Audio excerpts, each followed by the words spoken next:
Assalamualaikum warahmatullahi wabarakatuh.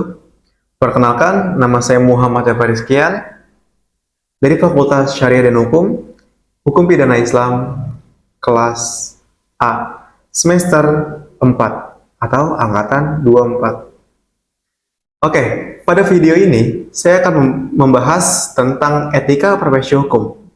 Mulai dari perbedaan etika dan etiket, fungsi kode etik, ukuran baik buruk dalam perilaku profesional, hingga kode etik masing-masing profesi hukum, seperti hakim, jaksa, advokat, polisi, notaris, beserta larangan, sanksi, dan contoh penerapannya. Pembahasan ini disusun secara berurutan agar mudah dipahami. Langsung saja kita mulai dari pembahasan yang pertama. Oke teman-teman, mari kita mengenal etika profesi hukum. Oke, apa perbedaan etika dan etiket? Oke, akan saya jelaskan. Yang pertama itu etika. Etika profesi hukum dapat dipahami sebagai himpunan nilai, prinsip moral, dan norma perilaku yang menjadi pedoman bagi setiap penegak hukum dan pengemban profesi hukum, baik hakim, jaksa, advokat, polisi, maupun notaris, dalam menjalankan tugasnya agar senantiasa berpijak pada kejujuran, keadilan, tanggung jawab, dan integritas, sehingga kepercayaan masyarakat terhadap sistem hukum tetap terjaga. Perlu dibedakan antara etika dan etiket itu sendiri, karena keduanya sering dianggap sama padahal berbeda secara mendasar. Etika adalah refleksi filosofis tentang nilai-nilai moral, tentang baik dan buruknya, serta kewajiban dalam tindakan manusia, sifatnya mendasar, universal, dan menyentuh substansi perilaku. Etiket di sisi lain adalah aturan kesopanan atau tata krama dalam pergaulan sosial, sifatnya lahiriah dan sangat bergantung pada konteks budaya atau situasi tertentu. Contoh konkretnya begini, seorang advokat secara etis wajib menjaga kerahasiaan kliennya karena itu menyangkut nilai moral kepercayaan. Namun, secara etiket, ia dituntut untuk berpakaian rapi, sopan, ketika tampil di ruang sidang. Jika seorang advokat melanggar etika, misalnya membocorkan rahasia klien, dampaknya serius karena merusak integritas profesi dan kepercayaan publik. Sebaliknya, jika ia hanya melanggar etiket, misalnya berpakaian kurang pantas, dampaknya lebih pada citra pribadi, bukan pada substansi keadilan itu sendiri. Kalian tahu tidak, fungsi kode etik profesi hukum itu apa? Oke, saya akan jelaskan. Kode etik profesi hukum memiliki beberapa fungsi utama. Yang pertama, menjaga integritas profesi dengan mencegah perilaku koruptif dan penyalahgunaan wewenang di kalangan penegak hukum itu sendiri. Yang kedua, melindungi klien dan masyarakat luas dengan memastikan bahwa layanan hukum yang diberikan benar-benar bermutu dan dapat dipertanggungjawabkan. Terus yang ketiga, kode etik berfungsi memelihara kepercayaan publik terhadap sistem hukum secara keseluruhan. Tanpa kode etik yang ditegakkan, masyarakat akan kehilangan keyakinan bahwa hukum ditegakkan secara adil. Yang keempat, kode etik memberikan panduan perilaku yang konkret. Artinya, setiap anggota profesi memiliki rambu-rambu yang jelas tentang apa yang boleh dan tidak boleh dilakukan dalam menjalankan tugasnya. Sehingga tidak ada alasan ketidaktahuan ketika terjadi pelanggaran. Mari kita masuk ke makna moralitas. Banyak faktor penentu dan unsur moralitas itu sendiri. Moralitas adalah kesesuaian antara sikap dan tindakan manusia dengan nilai-nilai baik dan buruk yang berlaku dalam kehidupan bersama. Suatu perbuatan disebut bermoral apabila selaras dengan norma yang diyakini benar, dan disebut amoral apabila bertentangan dengannya. Dari segi faktor penentu moralitas, suatu tindakan ditentukan oleh tiga hal. Yang pertama, motivasi atau kehendak batin pelaku saat melakukan perbuatan. Yang kedua, tujuan yang hendak dicapai dari perbuatan tersebut, dan situasi atau konteks di mana perbuatan itu dilakukan. Ketiganya harus dinilai secara bersama, karena niat baik dengan cara yang salah tetap tidak dapat dibenarkan secara moral. Sementara itu, dari segi unsur moralitas, ada beberapa elemen penting yang menjadi tolak ukur kematangan moral seorang profesional hukum, yaitu kejujuran, otentitas, atau kemandirian dalam bersikap. Rasa tanggung jawab, kemandirian moral dalam menghadapi tekanan, serta keberanian moral untuk bertindak benar meskipun berisiko.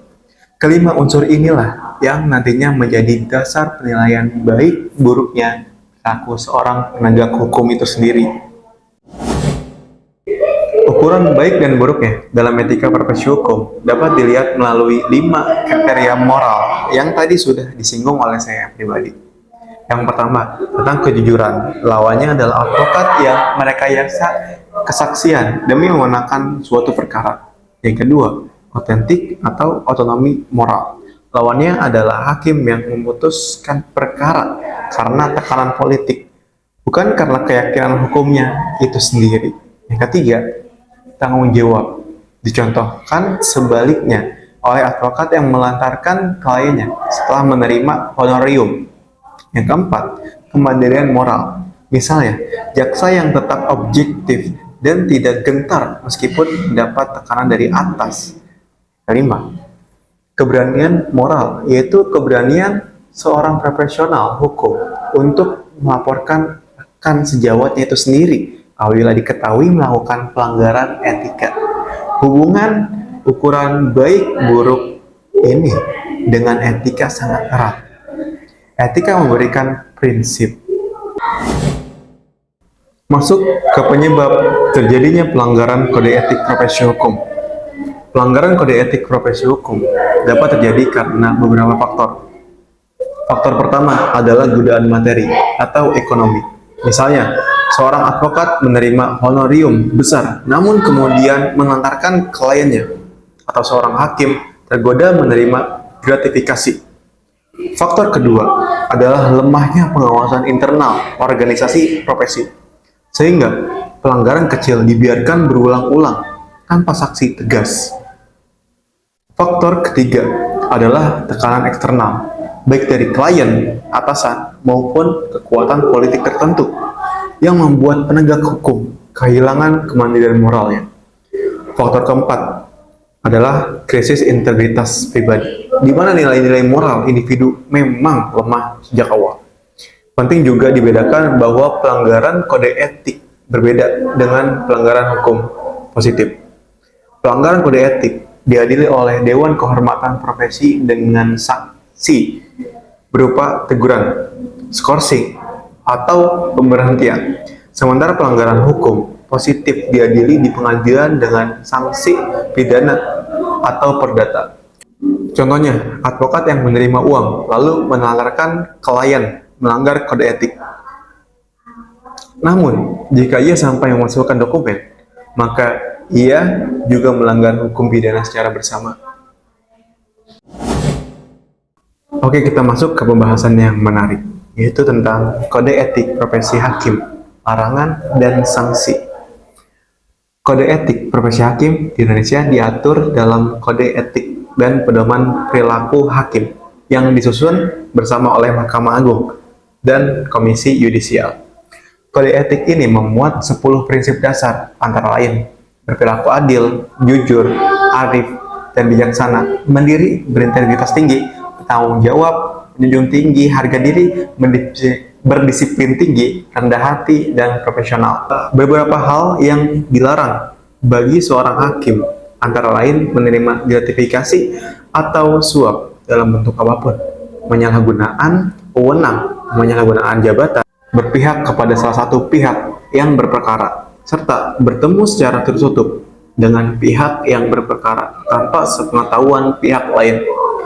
Apabila seorang hakim terbukti melanggar kode etik ini, sanksinya bertingkat, mulai dari teguran lisan, teguran tertulis, pernyataan tidak puas, pembebasan sementara dari tugas atau non-palu, hingga yang paling berat adalah pemberhentian tidak dengan hormat. Proses pemeriksaannya dilakukan melalui Majelis Kehormatan Hakim yang melibatkan unsur Mahkamah Agung dan Komisi Yudisial. Masuk ke pembahasan yang menarik yang kedua, tentang kode etik profesi jaksa, larangan dan sanksinya.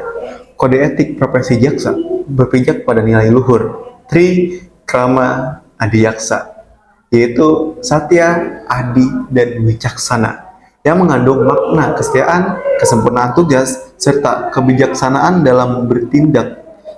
Perilaku jaksa juga diatur lebih rinci dalam peraturan kode perilaku jaksa yang diterbitkan oleh institusi kejaksaan.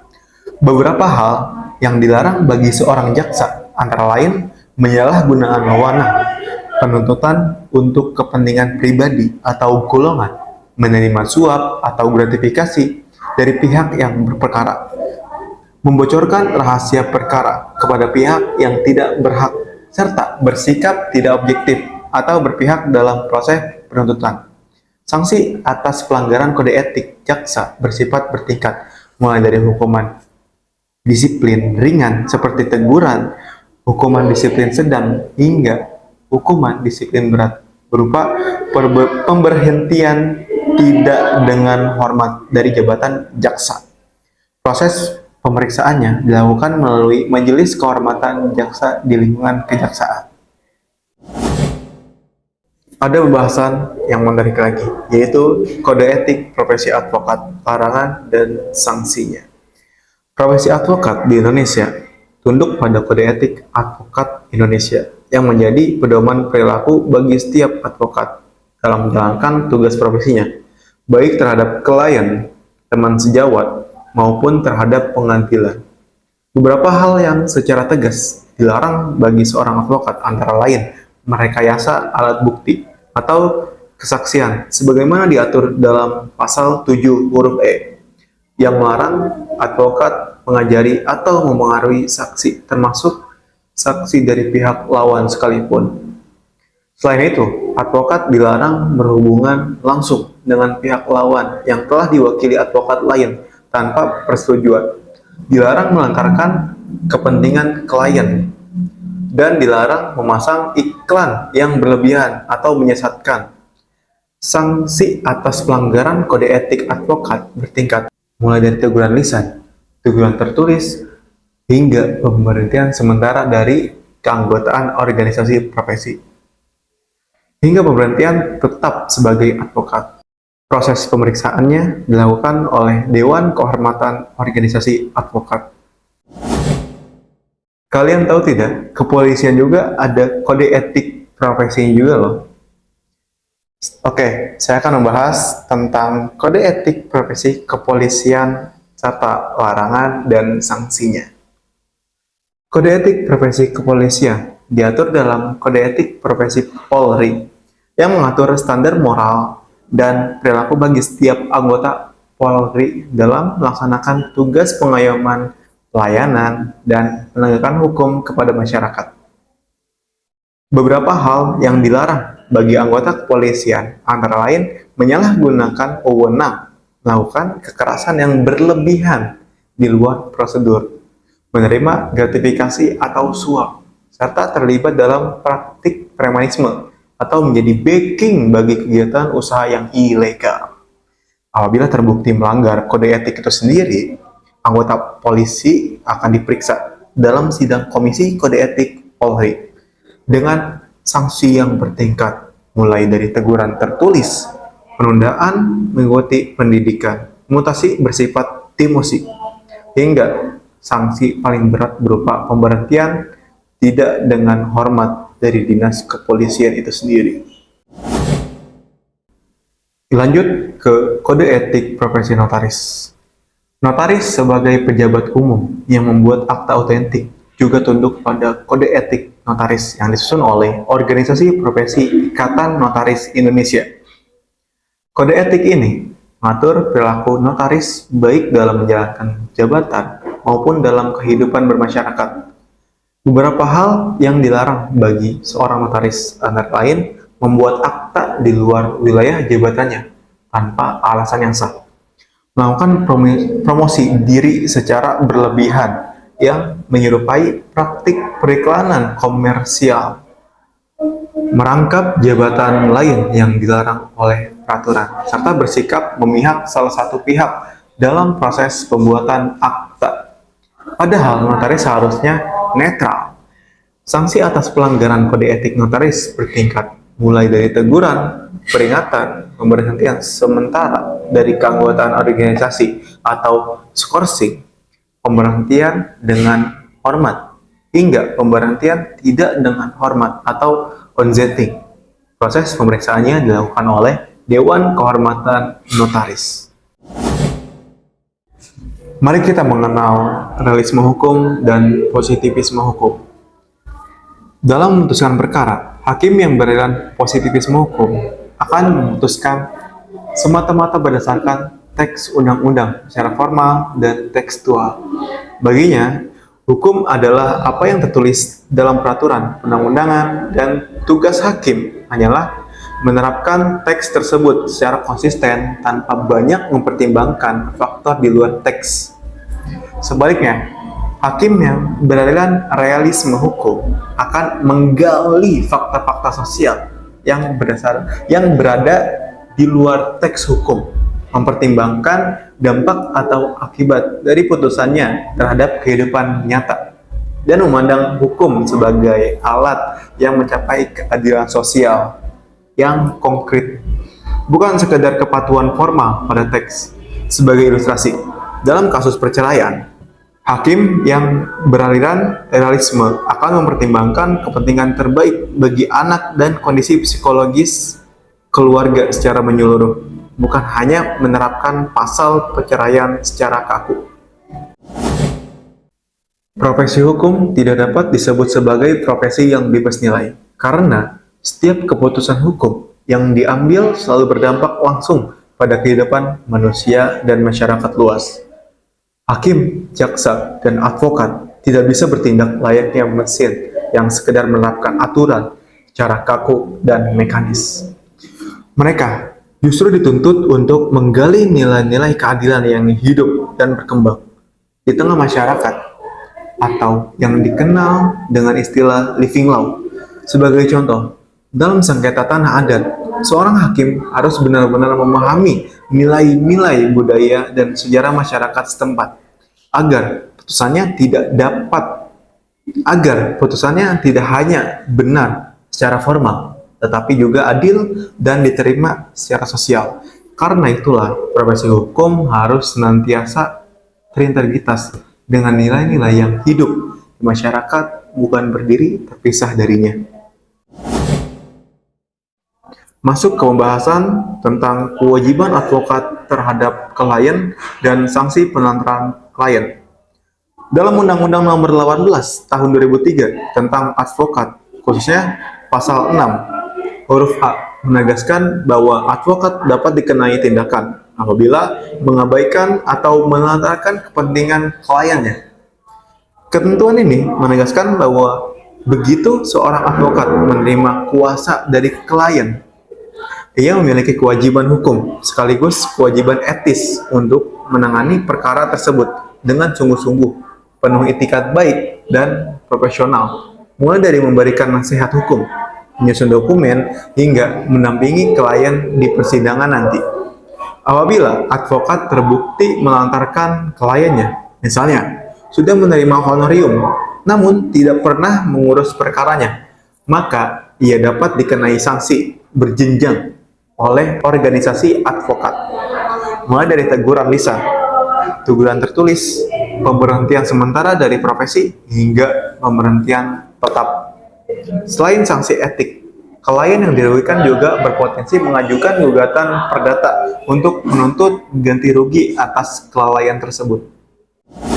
Masuk ke prinsip kerahasiaan advokat klien, atau biasa kita kenal sebagai privilege communication. Prinsip kerahasiaan hubungan advokat dengan klien, atau yang dikenal dengan istilah privilege communication, adalah prinsip yang melindungi setiap informasi yang disampaikan klien kepada advokatnya agar tidak dibukakan kepada pihak lain tanpa izin. Prinsip ini penting agar klien merasa aman dan terbuka sepenuhnya kepada advokatnya, sehingga advokat dapat memberikan pembelaan yang maksimal.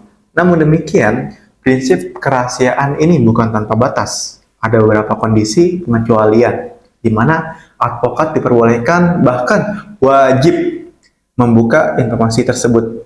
Misalnya, ketika informasi itu menyangkut rencana tindak pidana yang akan terjadi di masa depan. Sehingga membukanya diperlukan untuk mencegah kejahatan yang lebih besar.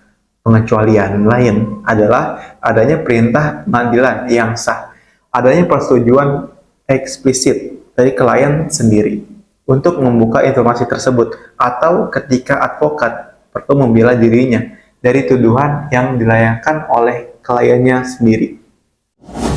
Masuk ke pembahasan tentang batasan etis promosi dan periklanan jasa hukum di media sosial. Di era digital saat ini, banyak advokat memanfaatkan media sosial atau platform-platform tertentu untuk memperkenalkan jasa hukumnya. Namun, kode etik advokat tetap membatasi bentuk promosi tersebut agar tidak merendahkan martabat profesi. Advokat diperbolehkan mencantumkan identitas, bidang praktik, dan kualifikasi profesionalnya secara wajar dan informatif. Yang tidak diperbolehkan antara lain adalah iklan yang bersifat menyesatkan atau memancing perhatian secara berlebihan, membandingkan dirinya dengan advokat lain secara merendahkan, menjanjikan kepastian kemenangan suatu perkara, mencantumkan tarif jasa secara vulgar sebagai alat pemasaran murni, maupun melakukan promosi yang terkesan agresif mencari iklan atau yang dikenal dengan istilah ambulan CSI. Batasan ini bertujuan menjaga agar profesi hukum tetap dihormati sebagai profesi mulia, bukan semata-mata bisnis jasa yang mengejar keuntungan. Masuk ke pembahasan yang terakhir tentang standar pelayanan advokat. Perkara prodeo versus perkara berbayar. Pertanyaan ini penting karena menyangkut keadilan akses terhadap layanan hukum. Menurut kode etik advokat dan undang-undang advokat yang juga mewajibkan advokat memberikan bantuan hukum secara cuma-cuma atau prodeo bagi masyarakat yang tidak mampu. Standar pelayanan yang diberikan advokat pada dasarnya tidak boleh dibedakan antara perkara prodeo dan perkara berbayar. Artinya, kualitas hukum, itikat baik, ketekunan, dan tanggung jawab profesional advokat harus tetap sama tingginya. Terlepas dari apakah kliennya membayar honorarium besar atau tidak membayar sama sekali, perbedaan yang wajar hanya boleh terjadi pada aspek non-substantif. Misalnya, skala prioritas, waktu atau ketersediaan sumber daya pendukung, namun tidak pada mutu pembelaan itu sendiri. Sebab, jika advokat memberikan pelayanan yang lebih rendah pada perkara prodeo, hal itu bertentangan dengan semangat keadilan dan tanggung jawab sosial profesi hukum, yang seharusnya melindungi semua orang secara setara di depan hadapan hukum. Demikian pembahasan mengenai etika profesi hukum yang telah saya sampaikan, mulai dari konsep dasar etika dan etiket, ukuran baik buruk dalam bertindak, hingga kode etik masing-masing profesi penegakan hukum beserta sanksi-sanksinya. Dari seluruh pembahasan ini dapat disimpulkan bahwa profesi hukum tidak pernah bisa dilepaskan dari tanggung jawab moral. Aturan formal boleh saja lengkap tertulis di atas kertas. Namun, kepercayaan publik terhadap sistem hukum tetap bergantung pada integritas pribadi setiap penegakannya. Sekian video dari saya, semoga bermanfaat. Saya Muhammad Tabarizkian. Wassalamualaikum warahmatullahi wabarakatuh.